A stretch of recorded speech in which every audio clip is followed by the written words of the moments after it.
Assalamualaikum warahmatullahi wabarakatuh.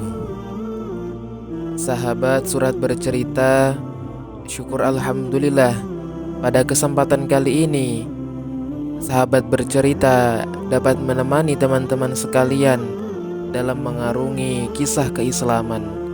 Sholawat serta salam semoga tetap tercurahkan kepada junjungan kita Nabi Agung Muhammad Sallallahu alaihi wasallam biqaulina Allahumma sholli ala Sayyidina Muhammad wa ala ali Sayyidina Muhammad. Kali ini surat bercerita akan menceritakan sebuah kisah yang sangat menarik dari salah satu ulama besar di Indonesia, pendiri Nahdlatul Ulama, yaitu Hadratus Syekh Muhammad Hasyim Asy'ari. Hadratus Syekh Muhammad Hasyim Asy'ari ketika Hasyim Asy'ari muda berangkat nyantri ke pesantren yang diasuh oleh Kiai Haji Muhammad Khalil bin Abdul Latif Bangkalan, Madura. Hasyim Asy'ari muda langsung diuji oleh sang guru.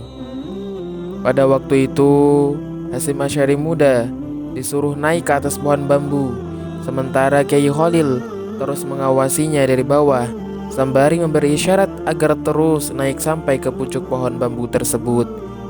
Kiai Hasyim terus naik sesuai perintah gurunya. Ia tidak peduli apakah pohon bambu itu melur, patah ataupun roboh. Yang jelas beliau hanya patuh pada perintah gurunya. Dan anehnya, begitu sampai ke pucuk, Kiai Khalil mengisyaratkan agar Kiai Hasyim langsung meloncat ke bawah. Tanpa pikir panjang, Kiai Hasyim langsung loncat. Ternyata beliau selamat. Ada cerita yang menarik tatkala Kiai Hasyim Asy'ari masih belajar dengan Kiai Muhammad Khalil Bangkalan. Suatu hari Kiai Hasyim melihat Kiai Khalil, gurunya, lagi bersedih. Beliau memberanikan diri untuk bertanya. Kiai Khalil menjawab bahwa cincin istrinya jatuh di WC. Kiai Hasyim lantas usul agar Kiai Khalil membeli cincin lagi. Namun Kiai Khalil mengatakan bahwa cincin itu adalah cincin istrinya. Setelah melihat kesedihan di wajah guru besarnya itu, Kiai Hasyim menawarkan diri untuk mencari cincin tersebut di dalam WC. Akhirnya Kiai Hasyim benar-benar mencari cincin itu di dalam WC. Dengan penuh kesungguhan, kesabaran dan keikhlasan, akhirnya Kiai Hasyim menemukan cincin tersebut. Alangkah bahagianya hati Kiai Khalil atas keberhasilan Kiai Hasyim itu. Dari kejadian inilah Kiai Hasyim menjadi sangat dekat dan disayang oleh Kiai Khalil. Dan yang lebih menarik lagi, dua kiai besar ini sama-sama tawadhu, rendah hati. Mereka sama-sama saling berguru. Kiai Hasyim terkenal sebagai ahli hadis. Biasanya Kiai Hasyim mengajarkan hadis itu pada santri sebulan pada bulan Ramadan. Ternyata Kiai Khalil, meski dikenal sebagai guru Kiai Hasyim Asy'ari, ikut juga menjadi santri ngaji kepada Kiai Hasyim. Kiai Khalil tidak merasa gengsi memperdalam ilmu meski kepada muridnya sendiri. Dan begitu sebaliknya, beliau malah sangat menghormati Kiai Hasyim sebagai gurunya. Tradisi rendah hati itu ternyata terus menurun ke generasi berikutnya. Gus Dur yang merupakan cucu dari Kiai Hasyim sangat menghormati keturunan Kiai Khalil. Begitu juga Kiai Fuad, cicit dari Kiai Khalil, sangat menghormati keturunan Kiai Hasyim. Kalau saya salaman mencium tangan Gus Dur, langsung ditarik, tegas Kiai Fuad. Dan Kiai Hasyim senantiasa mendapatkan perhatian yang istimewa dan besar dari gurunya Kiai Khalil, baik semasa beliau menjadi santrinya maupun setelah kembali ke masyarakat untuk berjuang. Perhatian tersebut terbukti dengan Kiai Khalil memberikan isyarah tongkat dan tasbih kepada muridnya Kiai Hasim pada waktu beliau hendak mendirikan Jamiyah Nahdlatul Ulama. Kiai Haji Imron adalah putra Syekhona Muhammad Khalil Bangkalan. Kala itu Nabi Khidir menjelma sebagai orang berpenyakit yang menjijikan. Orang itu tiba-tiba muncul, entah datangnya dari mana, dan tiba-tiba saja minta gendong Kiai Imron. Namun beliau menolak. Karena menolak, orang itu lantas mendatangi Kiai Hasim dan minta untuk digendong beliau. Waktu itu Kiai Hasim masih mondok di pesantren Kiai Khalil. Tanpa merasa risih dan jijik, Kiai Hasim menggendong orang tersebut dengan tulus. Pada waktu hampir sampai di pesantren, orang itu minta diturunkan.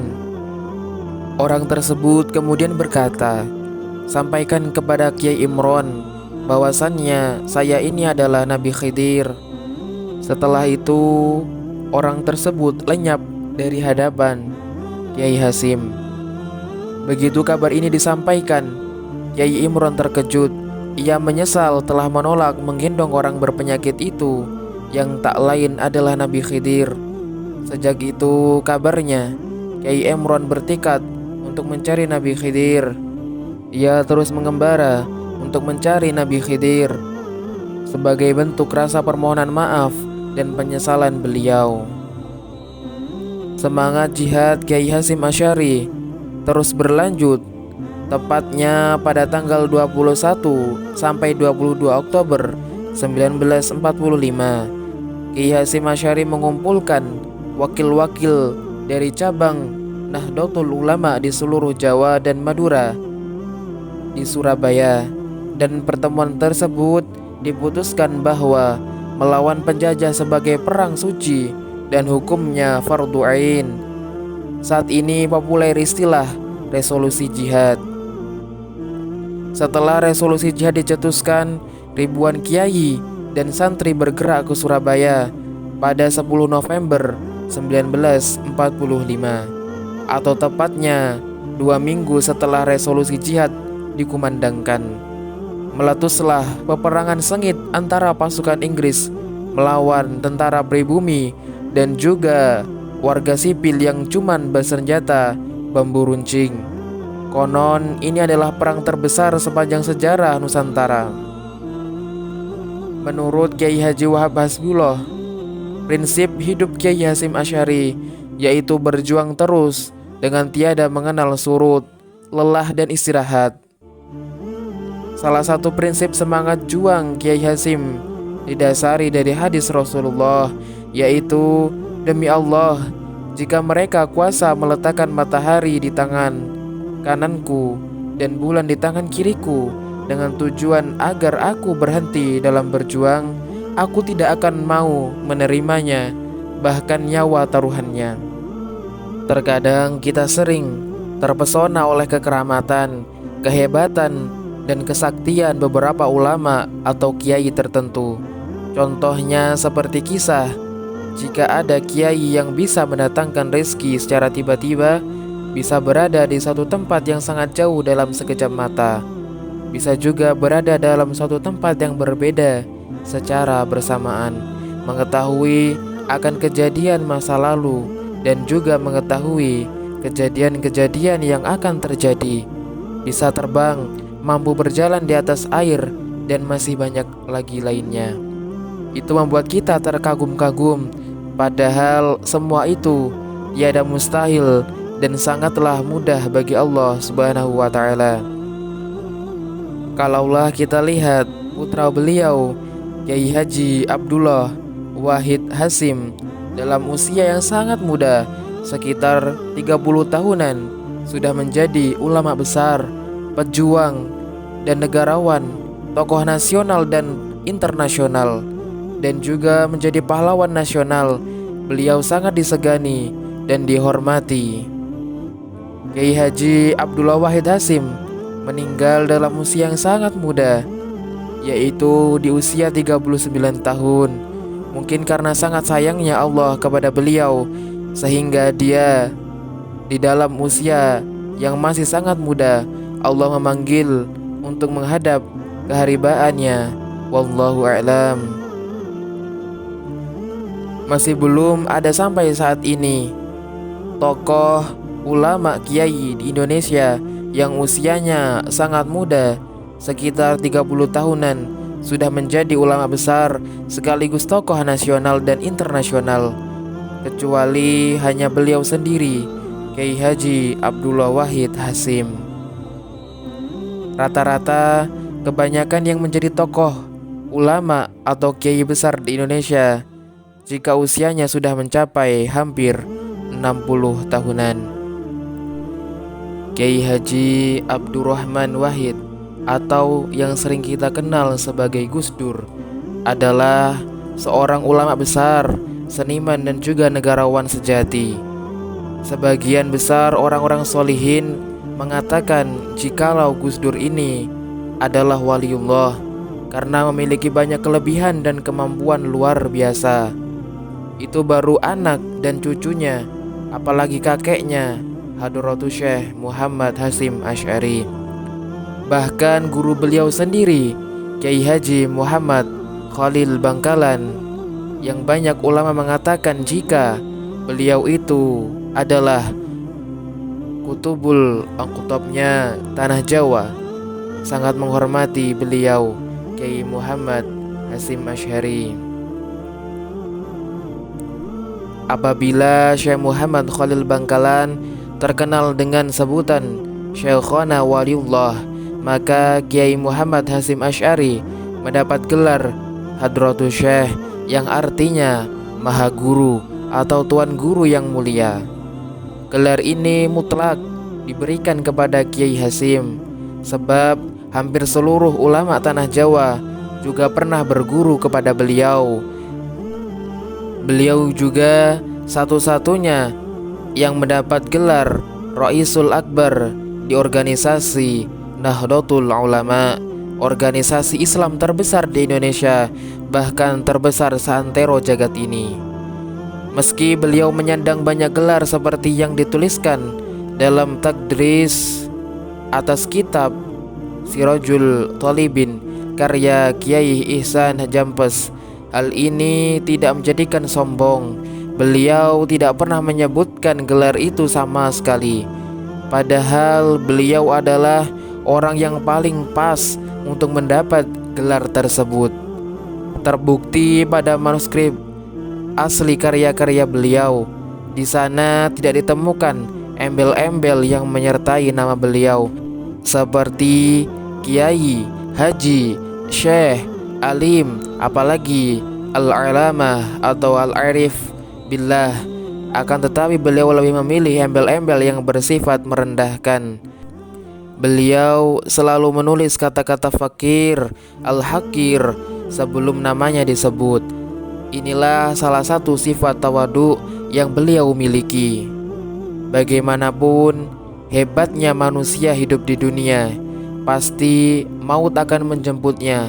Tak terkecuali Hadratus Syekh Muhammad Hasyim Asy'ari sebagai manusia biasa.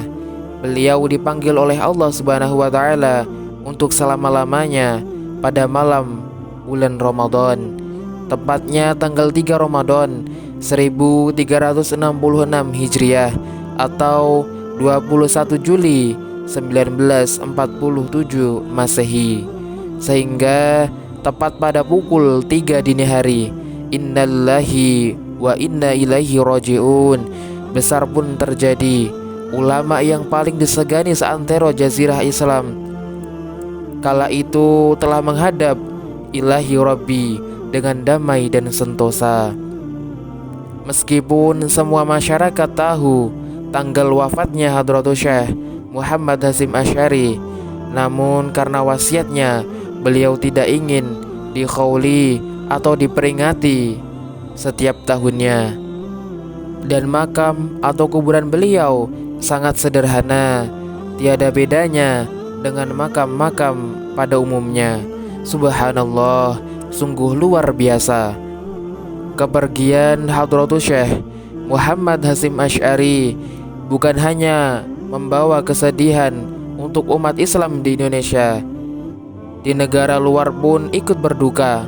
Mereka amat merasa kehilangan seorang tokoh dan figur yang mereka banggakan. Semoga dengan kepergian Kiai Hasyim muncullah Hasyim Asy'ari yang lain, baik dari zuriyah, kerabat, santri maupun kaum muslimin.